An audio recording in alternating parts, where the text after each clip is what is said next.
రాష్ట్రంలో పాడి రైతులు ఎదుర్కొంటున్న సమస్యల పరిష్కారం కోసం తెలంగాణ పాల ఉత్పత్తిదారుల సంఘం టీజీ విజయ డైరీ పరిరక్షణ సమితి ఆధ్వర్యంలో ఈ నెల 26న హైదరాబాద్లోని ధర్నా చౌక్ వద్ద జరుగు పాడి రైతుల ధర్నాను జయప్రదం చేయాలని తెలంగాణ రైతు సంఘం రాష్ట్ర ప్రధాన కార్యదర్శి టి సాగర్ పిలుపునిచ్చారు. ధర్నా పోస్టర్లను ఆవిష్కరించారు. విజయ డైరీకి పాలు పోస్తున్నటువంటి పాడి రైతులు ఎవరైతే ఉన్నారో వాళ్లకు గత 5 బిల్లులు పెండింగ్లో ఉన్నాయి.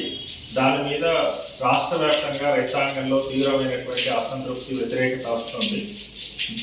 ఆ సమస్యని పరిష్కారం చేయాలనేటువంటి డిమాండ్తో పాటు పాల రైతులు ఎవరైతే ఉన్నారో వాళ్ళకు 15 రోజులకు ఒకసారి బిల్లుని రైతుల ఖాతాల్లో జమ చేయాలని, అదే రకంగా రాష్ట్ర ప్రభుత్వం ఎన్నికల మేనిఫెస్టోలో హామీ ఇచ్చిన విధంగా లీటర్కు 5 రూపాయల ఇన్సెంటివ్ ఇవ్వాలని, దీన్ని వెంటనే నివారించే దానికోసం తగు చర్యలు రాష్ట్ర ప్రభుత్వం తీసుకోవాలని చెప్పి డిమాండ్ చేస్తున్నాం.